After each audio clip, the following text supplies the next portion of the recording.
¿Cómo estás? Diego, buenos días. Me asusté porque pensé que los chinos te habían inoculado algún virus que te hacía invisible, ¿eh? Pero bueno, gracias por acompañarnos. Va a ser un gusto escucharte. Alejandro Bongiovanni va a dirigir y a moderar, como siempre, esta conferencia. Bueno, un gusto estar con ustedes. Gracias Diego. ¿Te parece hacer unos minutos de opening inicial y después te vamos compartiendo algunas preguntas y inquietudes de la gente? Sí, cómo no. Reitero, el título es La Argentina hacia el futuro. ¿Estamos Así de es. acuerdo? Perfecto. Sí. La verdad, en estos tiempos de pandemia uno tiene mucho tiempo para pensar. Y yo reconozco que lo he hecho, seguramente no lo he hecho bien, pero al menos lo he intentado. Y tengo conclusiones un poco horrorosas que quiero compartir con ustedes. No quiero pecar de pesimista, pero creo que la situación argentina es un capítulo especial en el marco de la situación global. Es decir, hay una situación global de pandemia donde el miedo es la característica central, más que, a mi juicio, más que las pérdidas humanas, que son muy dolorosas y que este virus ha sido especialmente agresivo y mucho más agresivo de lo que mucha gente pensó originariamente, y por lo tanto va a causar pérdidas humanas muy dolorosas y mayores de lo que pensábamos. Pero creo que la característica del virus fue generarnos una situación de pánico global, quizás inédita, porque yo creo que no hay nadie que recuerde la última pandemia de esta característica, que fue la fiebre española, ¿no? O sea, 50 millones de personas entre 1918 y 1920, más del doble de lo que se perdió en vidas humanas entre el 14 y el 18 por la Primera Guerra Mundial. Se tapó muchísimo en ese momento, por eso se llamó fiebre española y no fiebre norteamericana, que fue donde nació. Y realmente no hay un registro muy claro, no ha sido como lo fue la guerra. La guerra es un registro con que no hayamos estado vivos, todos la tenemos incorporada a la historia contemporánea del siglo XX de forma muy activa. Lo de la fiebre española, yo reconozco que humildemente, y creo que le pasó a la mayor parte de la gente, lo incorporé como un hecho histórico porque ocurrió el COVID-19. Si no, no lo tenía incorporado. Disculpen si estoy confesando una ignorancia atroz, pero la confieso y creo que a niveles de muchísima gente, y muy culta, y muy cultivada, etcétera, lo podría saber como dato histórico. Yo lo tenía como dato histórico, pero no lo tenía incorporado. No lo podía traducir a ninguna experiencia como si lo tenía la Primera Guerra Mundial.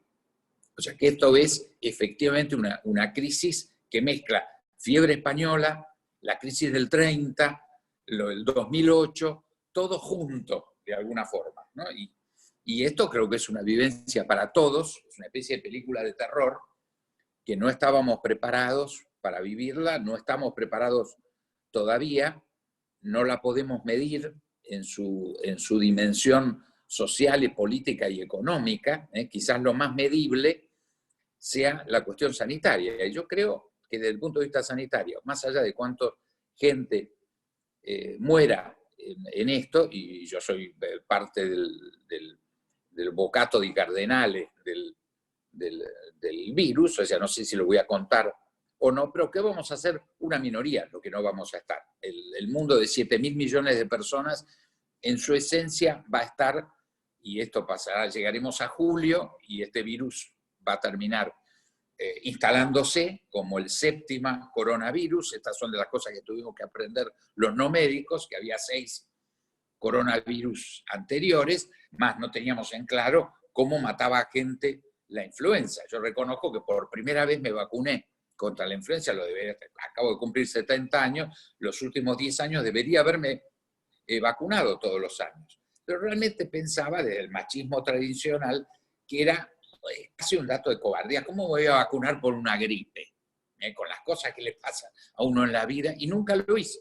Esta vez lo hice, hace 15 días atrás fui y me vacuné. Pero esta situación, a mi juicio, a julio, agosto, va a estar en términos globales recuperada desde el punto de vista sanitario. La propia China va a recuperar en el segundo cuatrimestre todo lo que perdió por el costo de paralizar China en el primer cuatrimestre. En el mundo occidental, centralmente Estados Unidos y Europa, se le corrió, o sea, va a tener una parálisis, lo que estamos viendo hoy, de desocupación, de pérdida de capacidad productiva, enorme en el segundo cuatrimestre, o sea, va a ser recién en el tercero donde va a salir a recuperar su espacio. Y creo que ahí lo que estamos hablando es de un mundo igual, con los mismos elementos que veníamos discutiendo al mes de diciembre, dos tendencias muy claras, es decir, un conflicto central competitivo, no una guerra entre Estados Unidos y China por la interrelación entre las dos economías, y un debate en el campo de las ideas entre aquellos que ya venían planteando el mundo del nacionalismo aislacionista y el planteo más globalizador del libre comercio, de dar más jerarquía a la integración y la globalización. Por supuesto que en los dos el fenómeno de la pandemia va a tener un fortalecimiento. Aquellos que pensamos desde la globalización con nuestras particularidades, pero que pensamos desde la globalización, vamos a decir, bueno, esta pandemia demuestra la mayor necesidad de cooperación. Hay que fortalecer, no alcanza con la Organización Mundial de la Salud como estaba, pero no para destruirla, sino que decimos, señores, hay que fortalecer, hay que generar una organización global velando por la salud que tenga mayor capacidad ejecutiva, mayor compromiso. O sea, fortalecemos la versión globalizadora y totalizadora del mundo.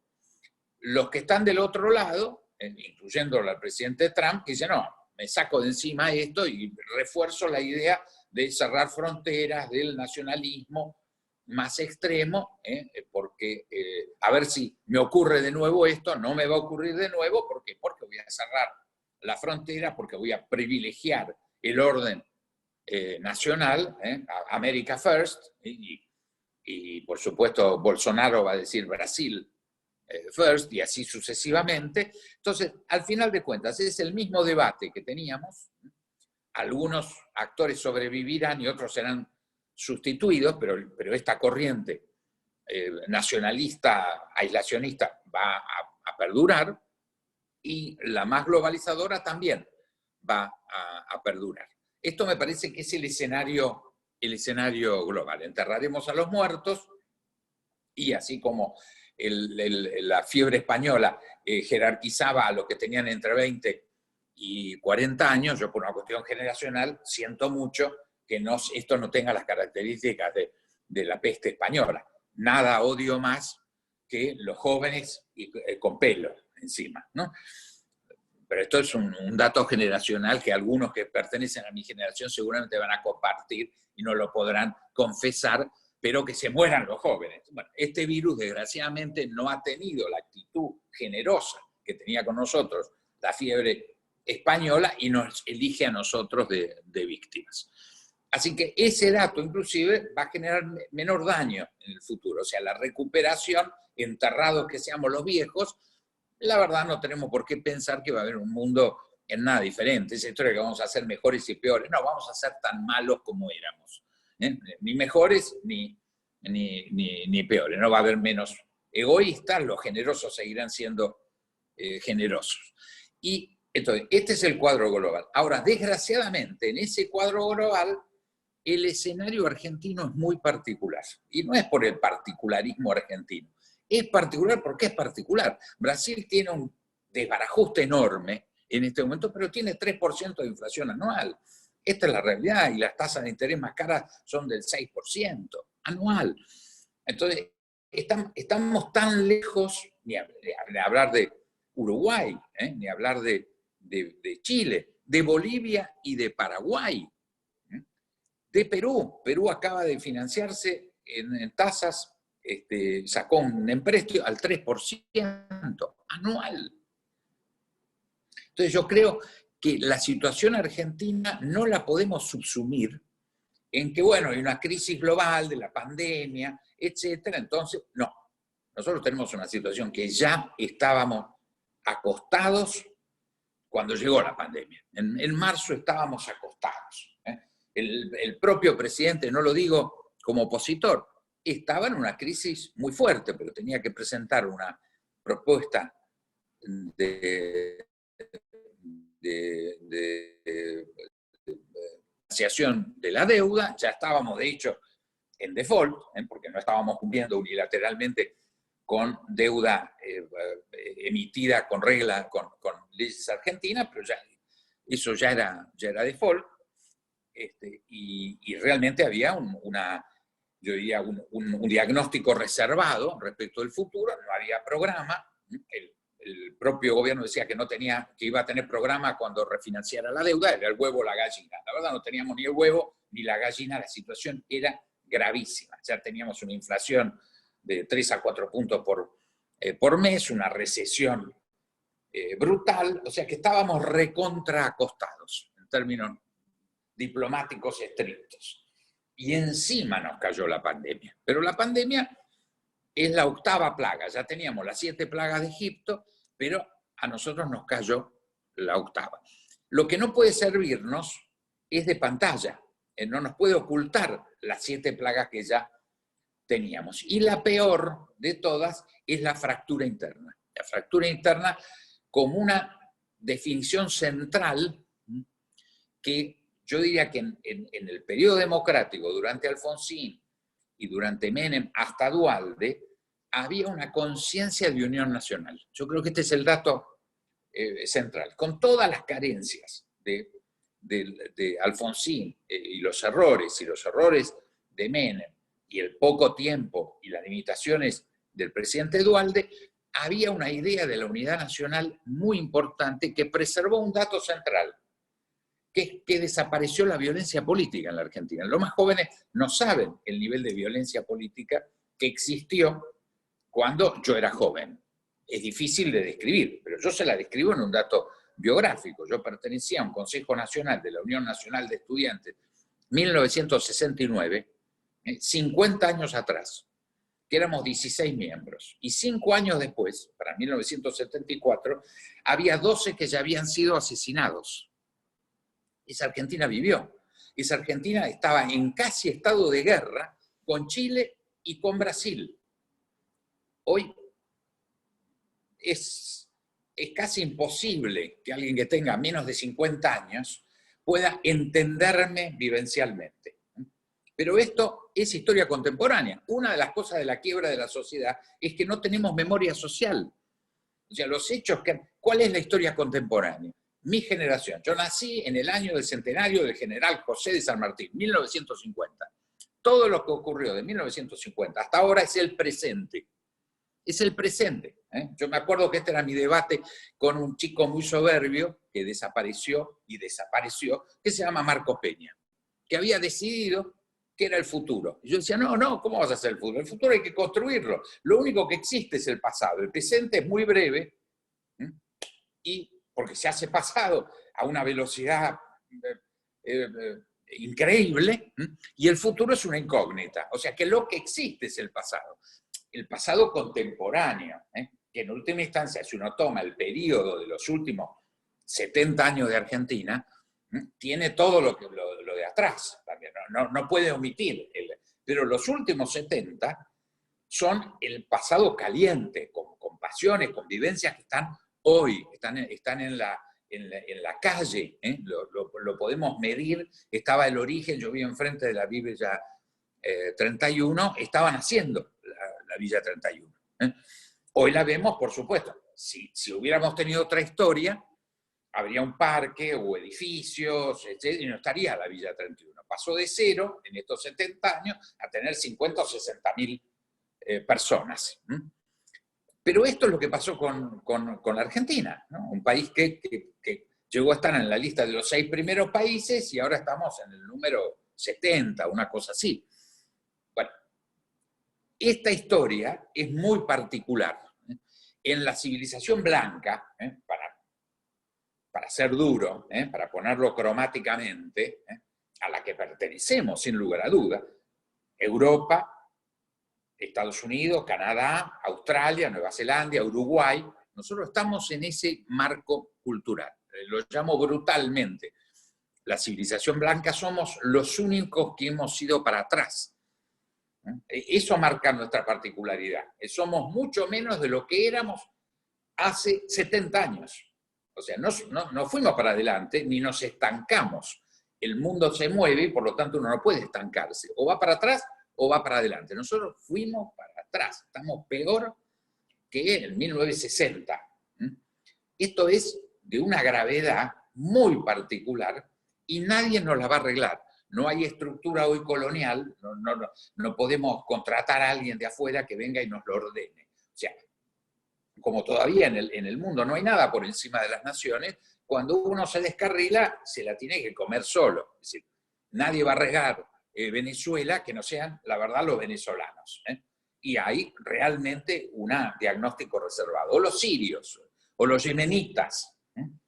Nosotros estamos en esa lista, no estamos en otro lugar. Cualquier otra cosa es una ilusión óptica nuestra. Nosotros estamos en ese pedazo del mundo, en Yemen, en Venezuela, con las particularidades argentinas. Pero no es que estamos mejor, estamos en una particularidad horrorosa, con una quiebra interna brutal, con una quiebra de las bases del sistema porque no tenemos capital ni privado. O sea, el capital se fue, yo lo decía en una charla hace un ratito, que la radiografía de la Argentina fue el blanqueo del gobierno de Cambiemos. Se hace un blanqueo tan mal hecho, tan mal diseñado, tan poco realista, tan de Marquitos Peña, que se blanquean 120.000 millones de dólares y no queda nada. No se hicieron 6 edificios en la capital para los hijos de los ricos, siquiera. O sea, nada. Se blanqueó y se volvió a vaciar. Está claro que estaba el dinero, o sea, que teníamos el capital privado, porque 120 era un pedacito, mucho no se blanqueó. Pero solo con ese blanqueo, si hubiera tenido impacto real, no estoy diciendo al 100%, al 30% era otra la Argentina. Dábamos vuelta el escenario. No ocurrió. Entonces, ¿qué es lo que demostró esto? Por eso lo tomo en un solo para muestra vale un botón, que estamos vaciados. El capital privado no existe y el Estado está quebrado. O sea que el mundo de los superávit gemelos de Néstor Kirchner, 15 años atrás, también lo liquidamos, que era la última punta que teníamos de recuperación, que dice, bueno, un Estado que tiene ese poder y que tiene esa viabilidad para gobernar la sociedad, porque tiene bases económicas, no importa si es autoritaria, democrática, mixta, lo que quiera, por el modelo que quisiera todavía en el 2003-2004, la Argentina tenía una potencia y una vitalidad extraordinaria. Hoy no la tenemos.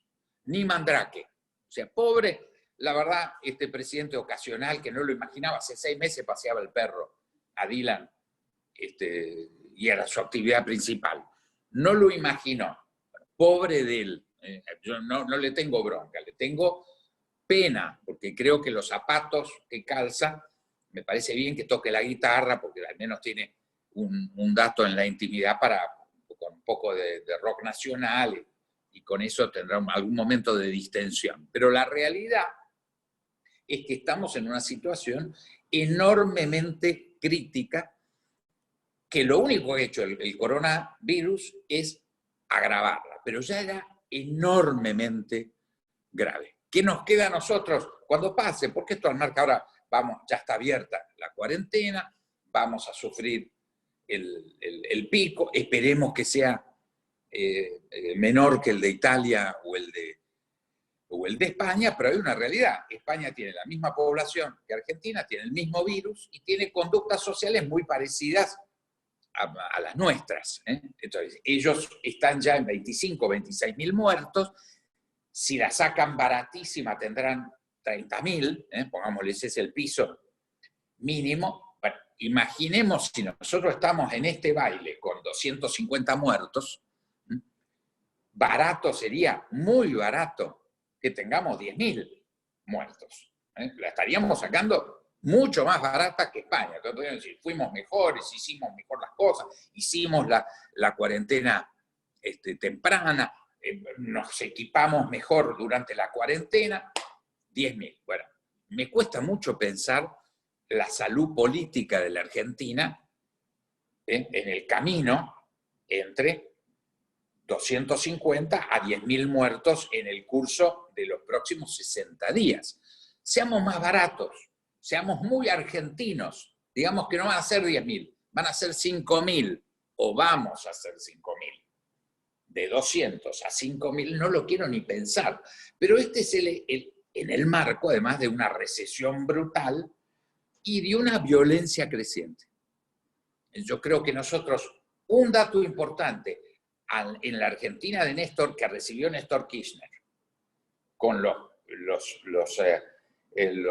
superávit gemelos, era la no violencia política. Lo mejor que hicimos en la democracia de 1983 para adelante fue suprimir la violencia política. O sea, tuvimos violencia social, que a uno lo pudieran matar por una zapatilla en la calle. Pero no venían 6 tipos con ametralladoras, 1.500 asesinatos de la AAA. Todavía no estábamos en el golpe militar.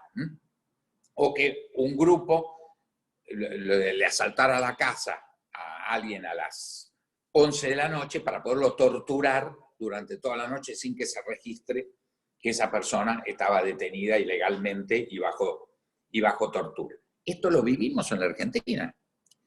No hay memoria histórica, sin lugar a dudas. La gente fue un episodio, para el 90% de los argentinos, 600 campos de detención. Yo lo vi porque yo era militante montonero, lo reconozco. Entonces, en mi mundo, por supuesto, era importantísimo. El 90% de los argentinos no lo vivió. Y la verdad, porque le fue mal económicamente a la dictadura, se supo, etc. Si hubiéramos tenido mejores dictadores, mejores entre comillas, que hubieran podido manejar el proceso económico, el proceso en Chile o en Brasil, menos todavía. Sería un episodio lejano y absolutamente intrascendente. La verdad es que tuvimos una violencia mayor que la brasilera y que la chilena, y la democracia realmente se aportó algo, es que no hubo un solo acto de venganza personal.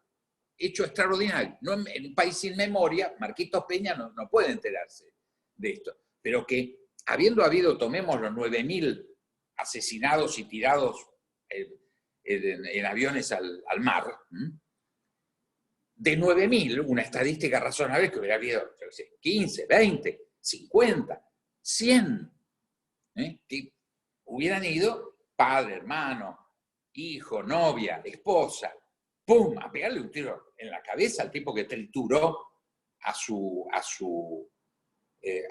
ser querido. En este momento está muy en la picota la señora Raberta, nueva encargada presidenta del ANSES, era ministra de Desarrollo Humano, Social, en la provincia de Buenos Aires, hija de un gran amigo mío, personal, se llama Mario Montoto, fuimos compañeros juntos. A la madre le hicieron Tupac Amaru en Perú, ella estaba en la guardería montonera en Cuba, y por el operativo Cóndor, la trituraron, les tiraron los 4 miembros y la destruyeron. Eso pasó con una señora muy joven, un cuadro político de Argentina, que está a cargo del ANSES, 40% del presupuesto público de la Argentina.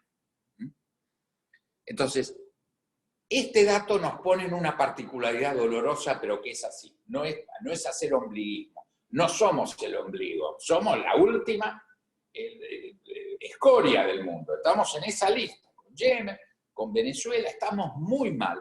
Ahora, esto no lo digo con pesimismo, porque si no me mata este virus, yo voy a seguir militando y seguramente es muy posible que me encuentre con la bala que me pronosticó una vidente hace muchísimos años, hace 40 años atrás.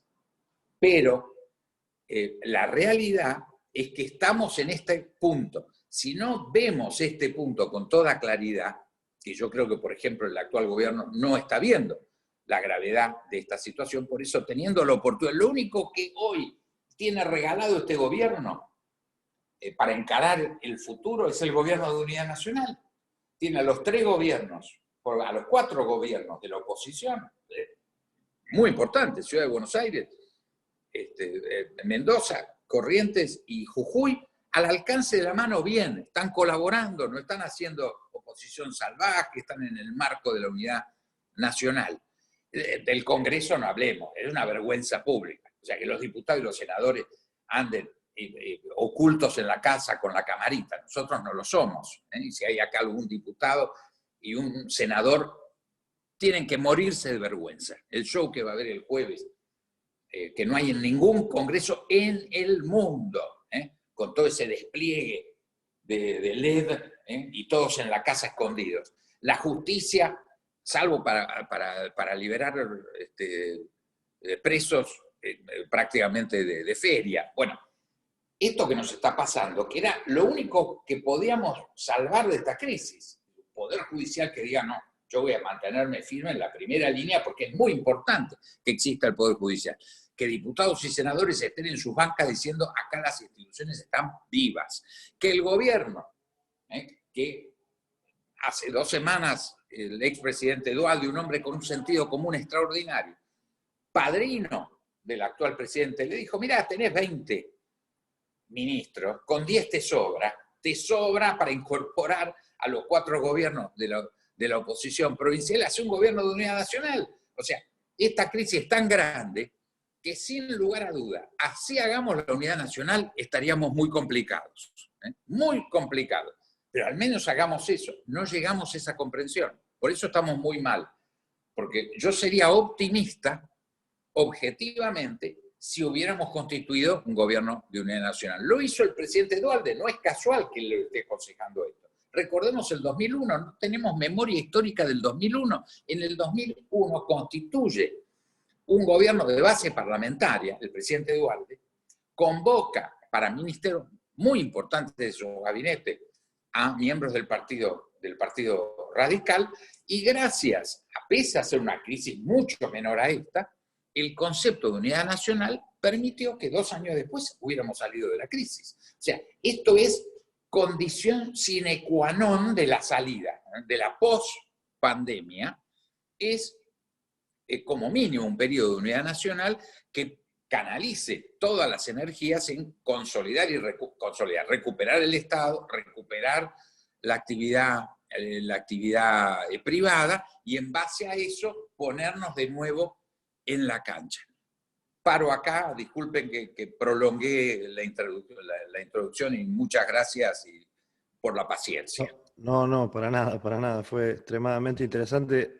Abrió una tonelada de temas distintos, así que vamos a tratar de ordenarlos. El primero, porque veo que están haciendo muchas preguntas, es, bueno, si puede profundizar más un poco en el tema China, de lo que vio en estos años. Usted fue uno de los primeros en advertir que este virus venía con cierto volumen y virulencia.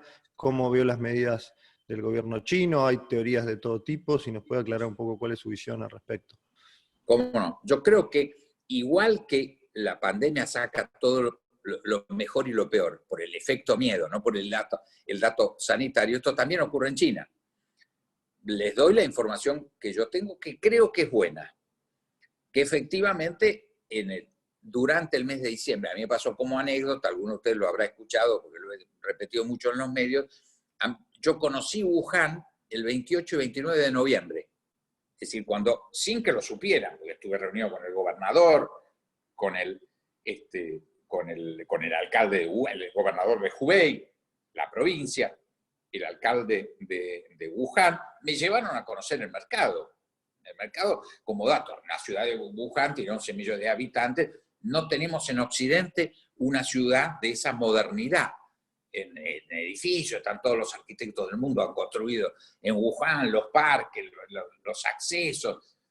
Es una ciudad hipermoderna. Pero ellos tienen la historia de esto, como hay una callecita, alguno de ustedes si fue a Beijing, la tiene que haber visto, y a 2 cuadras de la plaza central de Tiananmen Square, hay una callecita con este tipo de mercados donde están los murciélagos, las serpientes, los escarabajos, los alacranes, que es la historia del hambre en China, es la historia del hambre. Hoy es yo diría, el folclore, porque hoy no es que forma parte del alimento del 99% de los chinos, hasta los que ocasionalmente van a comprar a estos mercados, normalmente van a un supermercado, esta es la verdad, y compran productos de supermercado de muy buena calidad, con control sanitario, etc. China está haciendo, como viene de un mundo de absoluta insania, por la pobreza, por el hambre, etc., está haciendo un esfuerzo enorme de cuidado sanitario. Entonces uno vive en China de hipermodernidad, en todo sentido, incluyendo la alimentación, y por otro lado, esta historia pequeña, con mercados, creo que hay 20.000 en toda China, que ahora por el costo de esta pandemia yo creo que van a desaparecer. Los están prohibiendo y yo creo que los van a cerrar, o va a haber un mundo muy clandestino y muy pequeño,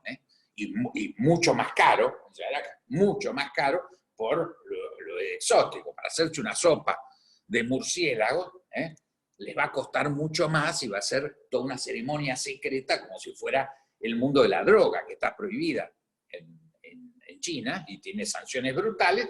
Ahora, para hacerse una sopa, rica sopa de murciélago mezclada con escarabajo y alguna serpiente en sopa, les va a costar una fortuna y van a tener sanciones muy, muy graves.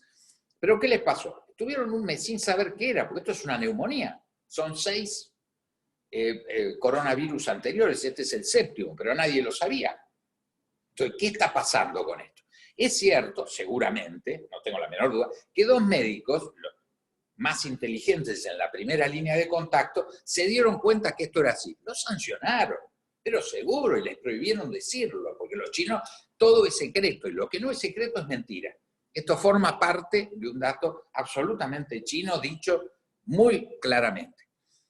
Pero no sabían qué era, no lo estaban ocultando por malicia. Están diciendo, esto están locos, están diciendo cómo vamos a tirar para China y para el mundo una conclusión terrible como los que estos 2 médicos, que fueron los primeros que se dieron cuenta. Entonces todavía, como en la Inquisición, no quemamos, nosotros quemamos en Occidente, quemábamos científicos, por decir que la Tierra no estaba en el centro, que era el Sol, a uno lo podían quemar, por decir esa estupidez. Bueno, en el mundo chino no se bancaron eso. ¿Cuándo se dieron cuenta? Fue a fin de diciembre. El 31 de diciembre muere el enfermo número 1. Ahí cambia totalmente la actitud, les agarra la paranoia china y hacen una cosa que ni ellos sabían si era necesaria, pero era la reacción china. Si esto era así, cuarentena total, nunca lo habíamos visto en el mundo en ese momento. Fue una gran sorpresa en todo Hubei. 60 millones de personas que no podían moverse de su casa. Nunca vimos una cosa así. Y fue enormemente eficaz. Y ahí comunicaron todo, y curiosamente Occidente, por esa cosa anti-China y de pensar China como lejana y exótica, no le dio bola al tema. Enero, ustedes fíjense, y van a ver que a mediados de enero estábamos viendo todos los días como una curiosidad los 2 hospitales que se hacían en 10 días. Era una curiosidad, qué bárbaro estos chinos, ¿cómo hacen esto? Qué fenómeno. Ahora no lo asociábamos a nada que nos pudiera pasar, no solo en Argentina, en Europa y en Estados Unidos, exactamente lo mismo. No hay que ir a un monumento a la incompetencia, a mi juicio, que es Ginés, para decir que esto es de Ginés. ¿Dónde estaban los ministros de salud pública europeos o norteamericanos? Eran Ginés. Esto entonces pasó en el mundo. Pero ¿qué es lo que el mundo no computó? Que en ese mes y medio, entre fin de noviembre y primera semana de enero, hubo millones de chinos que viajaron a Occidente y millones de occidentales que fueron a China. El virus ya estaba, o sea, el cierre a mediados de enero total que China hizo contribuyó a que fuera menor, finalmente, la difusión del virus, pero no impidió que el virus ya saliera. Ahí se fue incubando, se fue adaptando a su casa de seres humanos y estalla fin de febrero en Italia, que es la señal occidental. Cuando estalla en febrero en Italia, ahí todos nos pusimos en alerta. Argentina fue de los países que, por la cosa italiana que tenemos nosotros, reaccionó inmediatamente frente al hecho italiano, pero muchos gobiernos occidentales, empezando por Trump, Johnson en Inglaterra, Bolsonaro o López Obrador, dijeron, no, esto es una fiebre más, asesorado por sus médicos. Disculpe, Aguilar, Sí. estoy escuchando un micrófono ahí. El 2,56. Perdón, disculpe, listo, ya está cerrado. No, y paro acá. Este es el panorama. Es decir, se dieron cuenta, cuando se dieron cuenta, reaccionaron. Queda claro, hoy ya hay un informe oficial de la Agencia Nacional de Inteligencia Norteamericana, que es la cúspide, lo que asocia, que se hizo después del ataque a Torre Gemela, se organizó la Agencia Nacional de Inteligencia, que es la que pone junto al FBI y a la CIA, que fue una de las cosas que descubrieron en la investigación, que el FBI venía siguiendo a los tipos que después hicieron el atentado y no se los pasaba a la CIA o la CIA al FBI.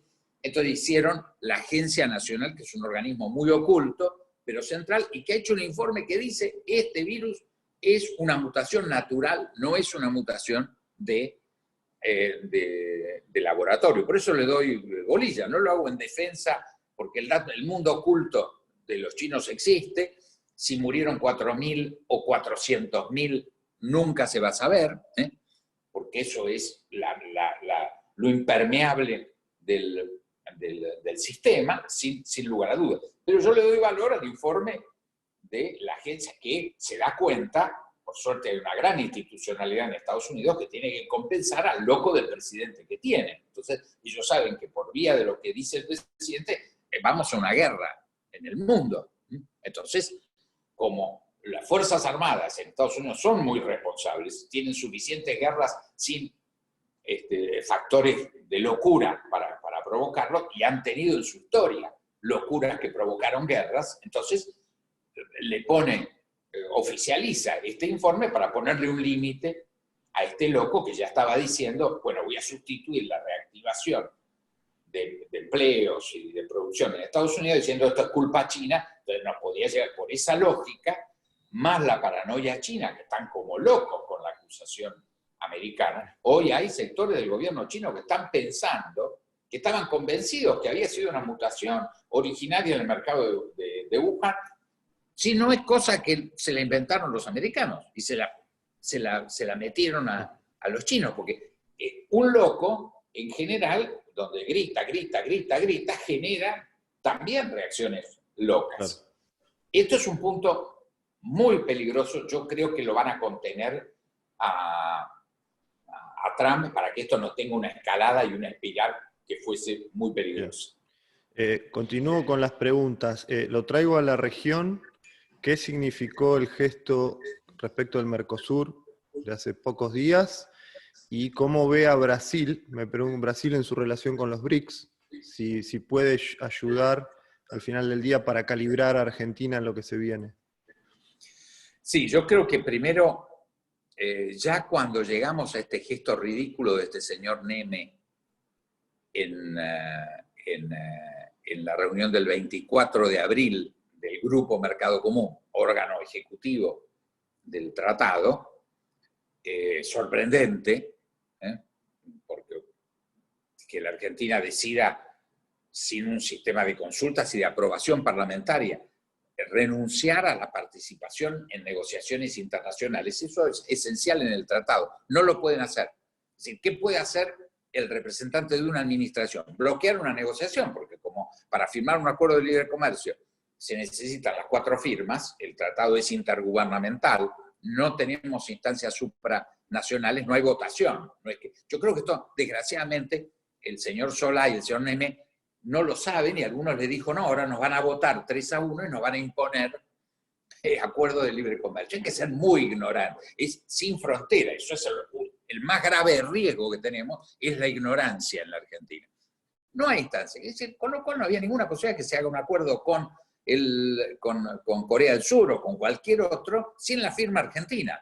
Punto. Eso sí es facultad del Poder Ejecutivo. No renunciar a la participación en las negociaciones. Pero esto también, igual que el coronavirus, son como las frutillas podridas en la torta que ya está en mal estado. Porque las relaciones que tenemos con Paraguay, con Uruguay, con Brasil, con Chile, con Bolivia, son malísimas. Nosotros tenemos hoy un nivel de aislamiento que es como la cuarentena no declarada. Estamos en estado de aislamiento casi absoluto. Tenemos el diálogo cortado. Esto es así. Estamos vegetando en una cosa que no es un estado ni de guerra ni de mayor tensión, porque en buena medida nuestros vecinos han tenido y tienen una larga experiencia en la Argentina pendular y nos tienen paciencia. Entonces nadie está haciendo, salvo alguna declaración accidental en el contexto de la personalidad de Bolsonaro, que hace declaraciones terribles sobre muchas cosas. Hoy su principal socio comercial en el mundo tiene 30.000 millones de dólares de superávit con China. Su canciller, Araújo, dijo que el coronavirus era una conspiración internacional del comunismo chino contra Occidente, contra la cultura occidental y cristiana. Esa es una declaración oficial. O sea, no nos sorprenda las cosas que puede decir sobre Argentina, porque dice este tipo de cosas todo el tiempo. Pero en general, yo creo que hay en el establishment brasilero hay una cosa mucho más medida, mucho más centrada, y yo estoy seguro que esta anécdota va a ser superada institucionalmente, la anécdota Bolsonaro. O sea, Brasil no está en crisis, no tiene problema de balanza de pagos, tiene todos los dólares que necesita, no tiene inflación, tiene un estado en este momento de no crecimiento, pero no se está cayendo a pedazos, etc. O sea que hay un país que está en normalidad. Obviamente Uruguay lo mismo, Paraguay lo mismo, es de los países más crece en el mundo, Paraguay, así que está muy bien y tiene su situación institucional funcionando y tiene una semi-cuarentena, está tomando medidas sanitarias, pero el Congreso está reunido. A esta hora deben estar reunidos el Congreso paraguayo, como están obviamente las instituciones funcionando en Uruguay, como están funcionando en Brasil. O sea que por eso no puede, o en Chile. Grave situación en Chile y en Hong Kong pasa lo mismo. Les apareció 1,5 millones de personas, en el caso de Hong Kong, que no saben de dónde salieron ni la aristocracia financiera y de real estate heredera del sistema colonial inglés, ni las autoridades del Partido Comunista en Beijing. Y ahí están protestando porque hay una crisis económica y social muy grande, que ahora se destapó. Tuvo 3-4 meses que no apareció, ya antes de ayer hubo manifestaciones muy importantes de nuevo en Hong Kong. Y yo estuve hace un mes atrás en Chile y ni el gobierno ni la oposición tienen ningún control también de 1,5 millones de personas que están en la calle protestando y que no los quieren, ni en la oposición socialista ni al gobierno conservador. Entonces hay un problema serio que tienen que deglutir y que tienen que resolver. Ahora está el tema del referéndum constitucional que hubo que prorrogar, ya van a ver cómo lo hacen, pero las instituciones están funcionando.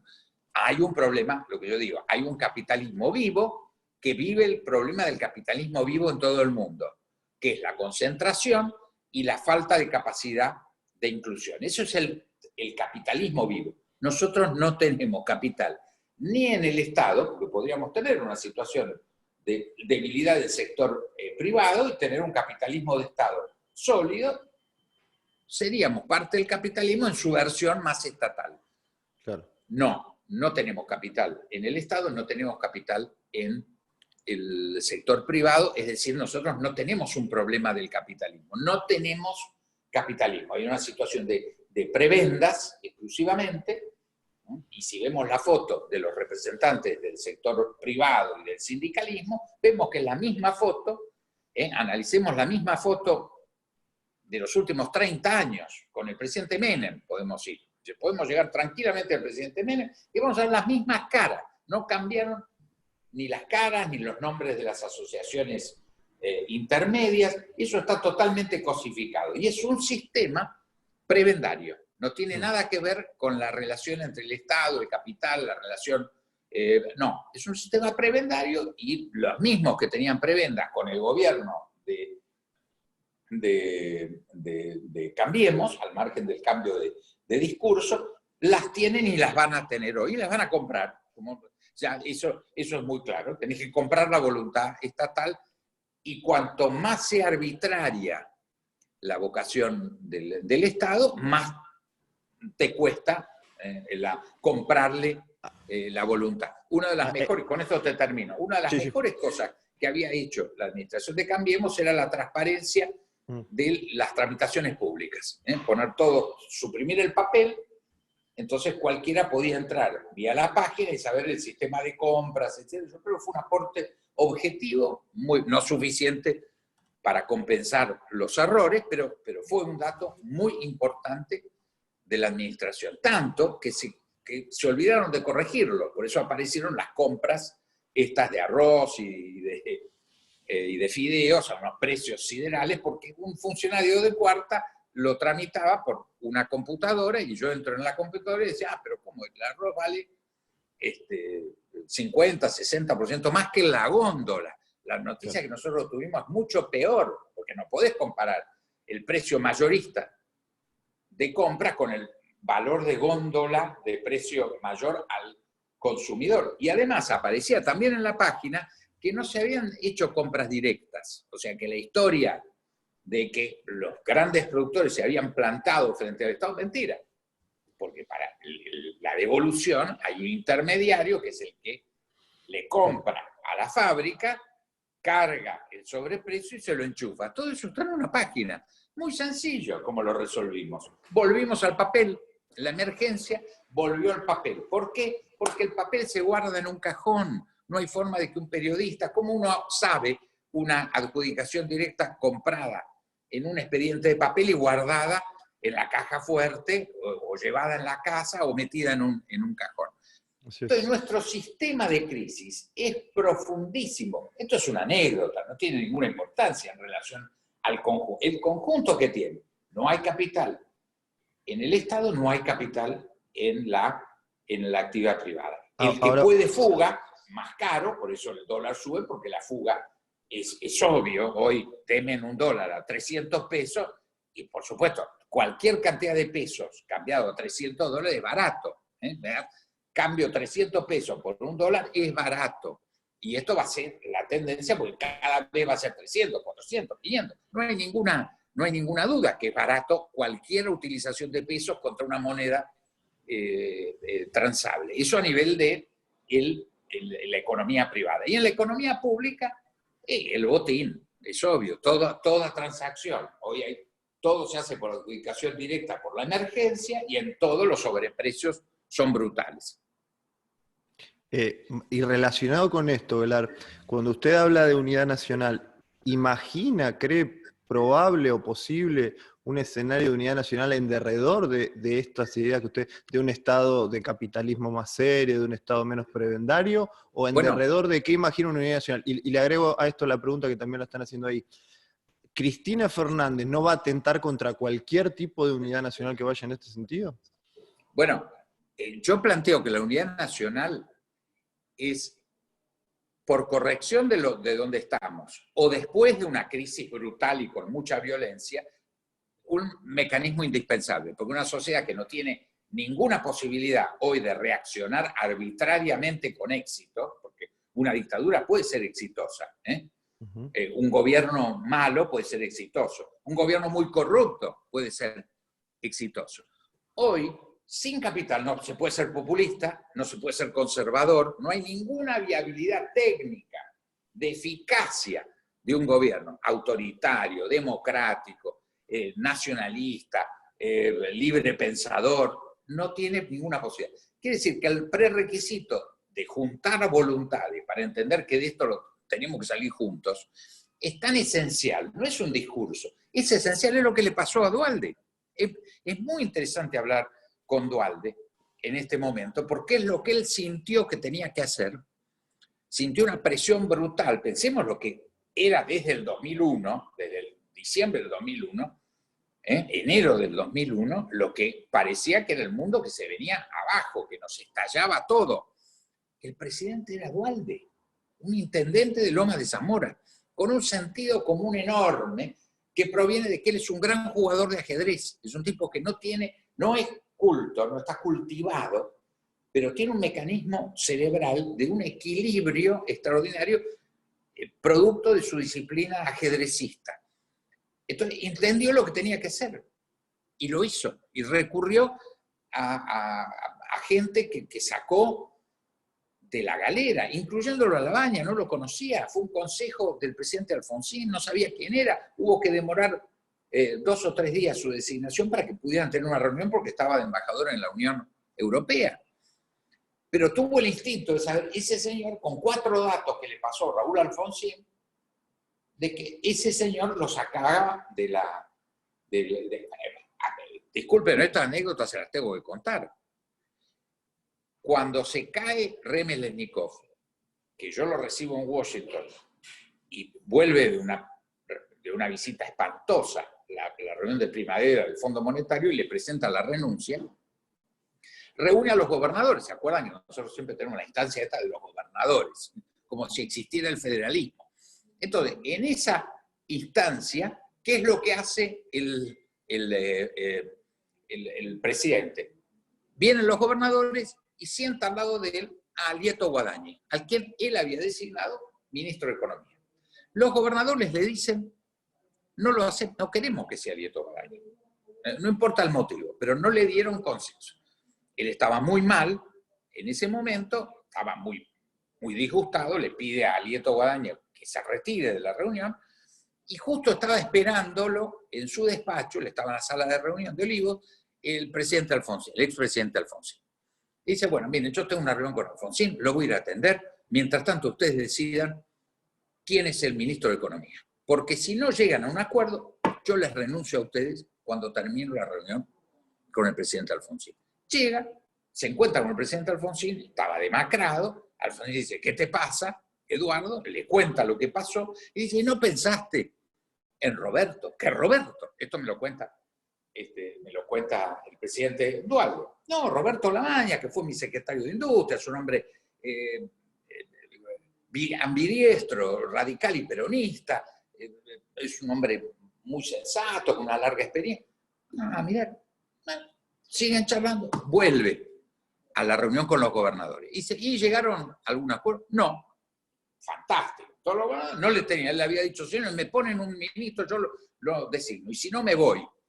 Pero él venía con el consejo del presidente Alfonsín. Entonces dice, bueno, como ustedes no decidieron, el ministro es Roberto Labaña.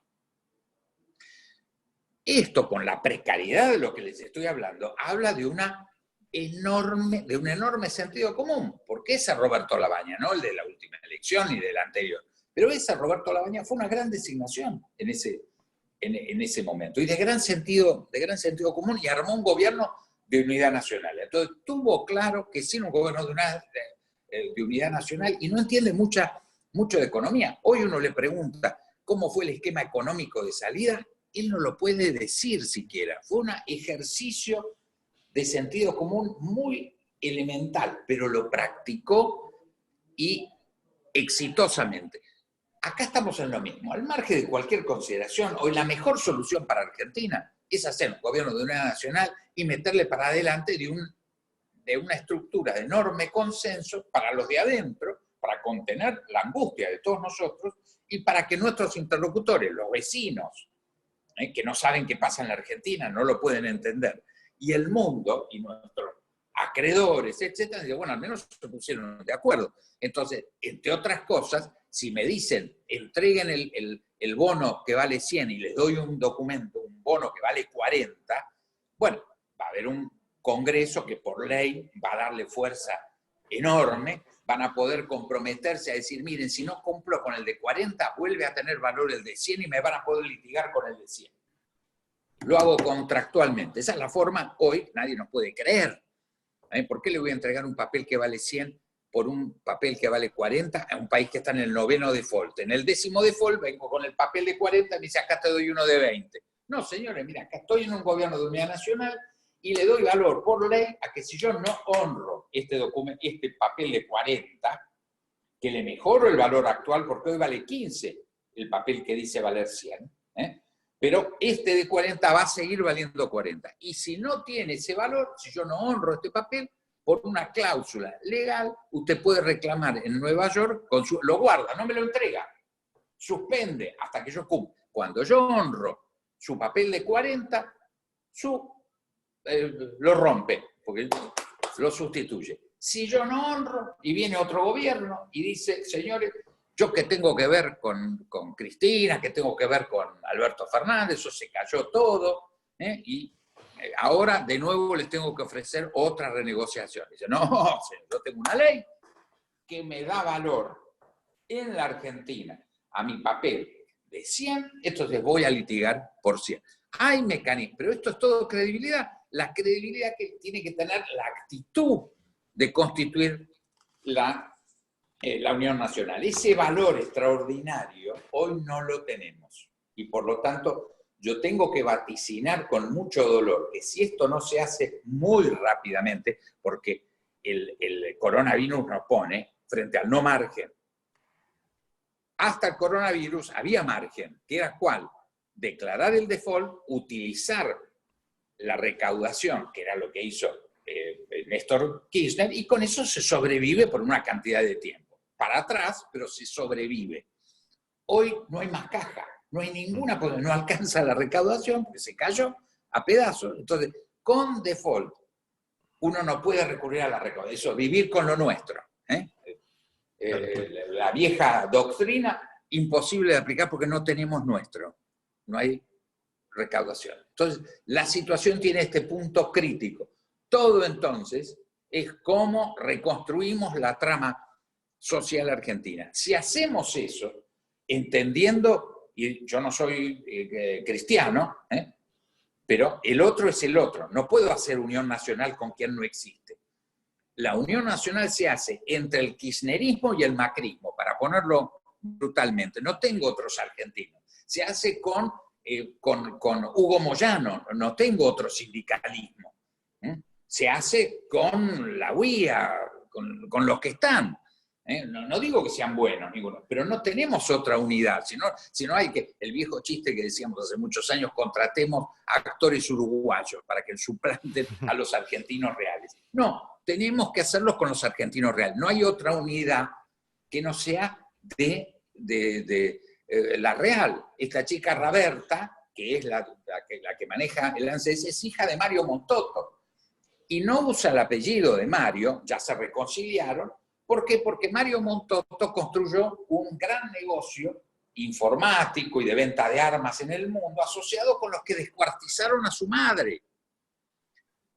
Ahí está la unidad familiar. Si la señora Raberta hoy tiene hijos que son los nietos de Mario Montotto y se han reconciliado, es de las anécdotas más dolorosas que puede vivir un país que ha sufrido lo que ha sufrido la Argentina, está claro que esta chica y su papá pueden reconciliarse y tendremos que reconciliarnos. ¿Qué es lo que dice hoy el presidente Duhalde? El presidente Duhalde dice, yo he tenido, por años no hablé con Cristina, y se enfrentó con Cristina. Él dice, reconstruí el vínculo, y con Mauricio, y con Alberto. Al final de cuentas, todos viven en Puerto Madero, están entre Puerto Madero y Barrio Parque. ¿Cuál es la... Vivi, un segundo que se me está cortando, se me está acabando la batería. Vivi, ¿me podés conseguir el cargador? Sí, ahí perdimos la imagen, Ya. Diego. Ahí está, ya está. Sí, ahí está. Entonces, esta que parece imposible, no es mentira. La realidad demuestra que entre Barrio Parque y Puerto Madero no hay diferencia. Ninguno viene de Sierra Maestra. Si Vietnam pudo superar su conflicto